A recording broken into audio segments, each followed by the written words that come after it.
But it is two events on Friday that I turn your attention first.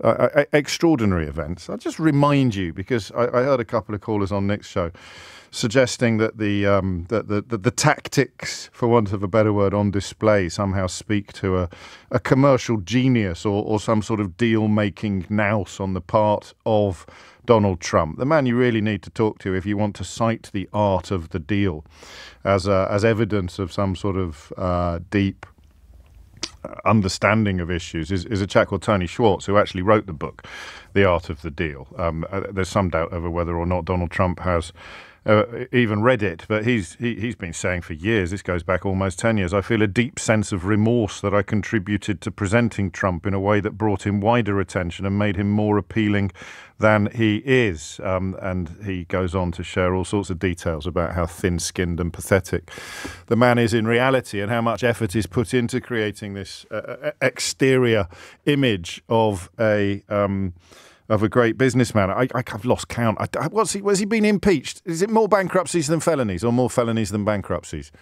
It's so hard to keep up, isn't it? Or more bankruptcies than impeachments, and more felonies than bankruptcies. But hey, you keep bending the knee. And it was perhaps the refusal of Volodymyr Zelenskyy on Friday to bend the knee that explains why the Mango Mussolini, as some people like to call him, found it so inexpressibly impossible to maintain even the vaguest semblance of decorum.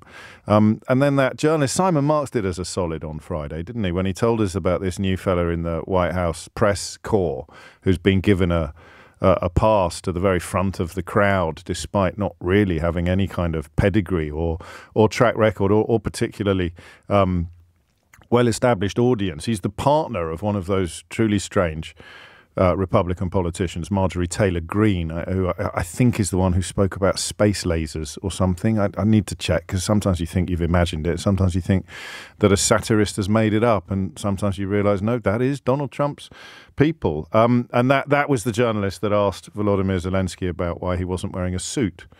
A question which thankfully nobody asked Winston Churchill when he visited the White House during the Second World War in military fatigues. Ditto elections, of course. Anybody claiming that there should be elections in Ukraine ignores the fact that we didn't have any elections in this country between 1935 and 1945 for fairly obvious reasons, I would imagine. But if you are a plastic patriot, a pound shop Trump who cites the memory of Winston Churchill in order to support your own lies and jingoistic nonsenses, then why would you bother with simple facts like Winston Churchill's own wardrobe when he visited the White House as a wartime leader, or the suspension of elections being a norm during times of war?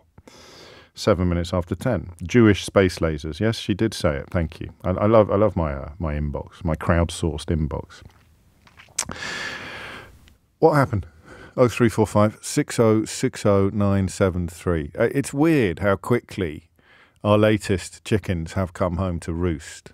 You know that I used to have a little tin in the studio into which I had to put £1 every time I allowed the words "I told you so" to pass my lips. But it is getting a little bit ridiculous. 2 weeks almost to the day, we had a fit of the vapours about the deployment of the word appeasement. I spoke to Eleanor before we came on air, and at some length about, do we go there? I mean, it looks like appeasement to me. This was after JD Vance's speech at the Munich Security Conference, but it's one of those words that you're reluctant to reach for.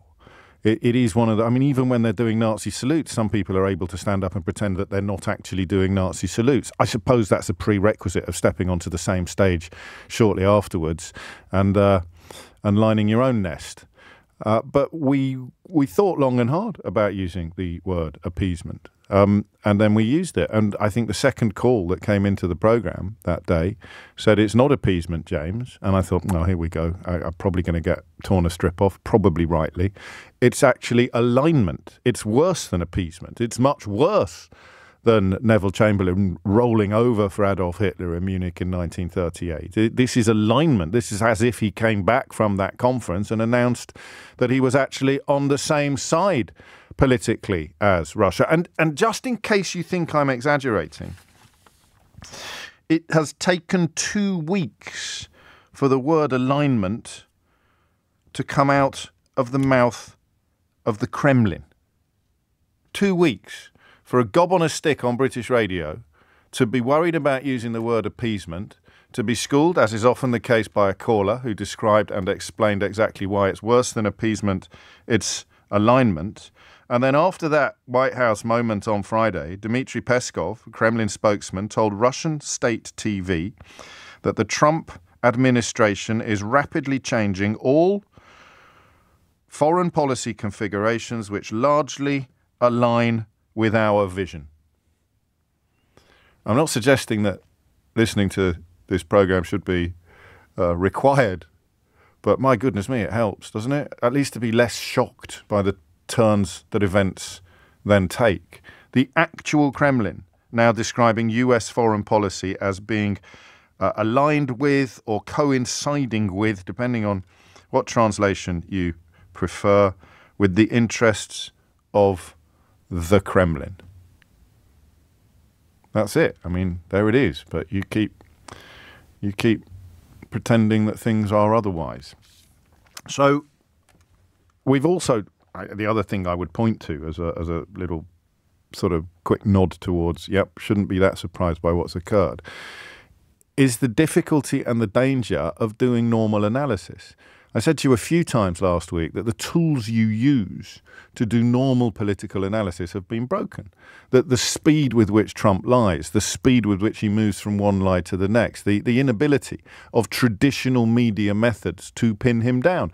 I don't think that there are any untraditional media methods with which you could pin him down. I can think of maybe 2 interviews where the journalist has successfully represented the interests of the people by not letting him spin from lie to lie to lie to lie. Maybe only one, actually, but that doesn't change the fact that traditional analysis, which you do when he's not even in the room, is now almost impossible. But I've also said to you that you don't have any choice. You can't not do it, can you? You can't turn it off. You can't look away. You can't ignore the obvious madness of these moments, because these moments are unfolding at the very top, in many ways, of what we still like to think of as civilized society. Volodymyr Zelenskyy, the century is only 25 years old, but I think it's fair to say he is the most courageous wartime leader of the 21st century. Does anyone have a problem with that? He's the most courageous wartime leader of the 21st century. And Donald Trump dodged the draft for Vietnam. They tried to pick him up on conscription. Poor old Zelenskyy. If English had been his first language, he'd have come back and said, no, not everybody has to fight at the front. Some people are excused military service because they have bone spurs. I'm not quite sure what they are, Mr. President. Could you possibly remind us? JD Vance, so cowardly that when he's finished abusing the man who is standing firm against the most murderous regime of the 21st century, he runs away from a crowd protesting with placards about him trying to go skiing in Vermont. These are toddlers. These are irate toddlers, and it is enormously tempting to look away, but you can't.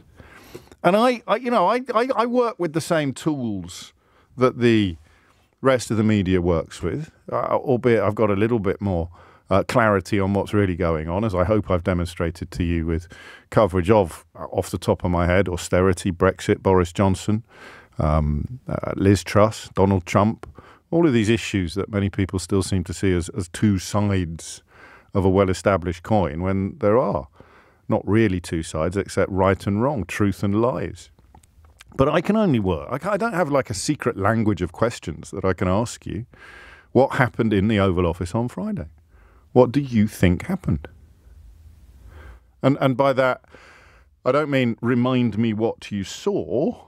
I simply mean tell me what you think it represents. And it might represent nothing. It might be like trying to provide live commentary of the Let's Nail Some Jelly to the Wall championships, or to provide live commentary of an entirely random series of events. It might not mean anything. My early takeaway was that there's no earthly way that did not unfold exactly as it was intended to unfold in the minds, if we can use such a word, of Donald Trump and JD Vance from the moment they sat down.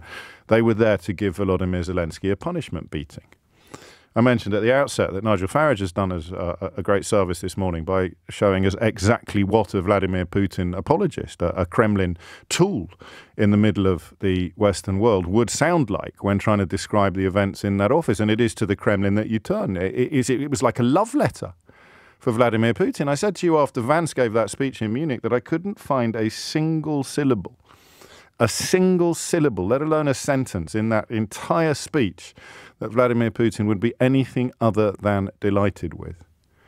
And the same could be said about the way that that press conference in the Oval Office unfolded. It was as if Donald Trump, like a mangy old tomcat, was trying to catch a little bird so that he could drop it at the feet of Vladimir Putin, with JD Vance like the world's worst sidekick. I mean, hideous humans, truly despicable human beings, treating the most courageous wartime leader of the 21st century, for many people, the Churchill de nos jours, with absolute and undisguised contempt.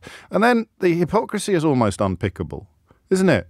He didn't say thank you enough. Well, we know he said thank you countless times to America, but what was he supposed to be thanking them for? Things that had been done by Joe Biden, which they spent several minutes maligning and insulting the US president, elected, of course, by the US population. So insulting the US population as well.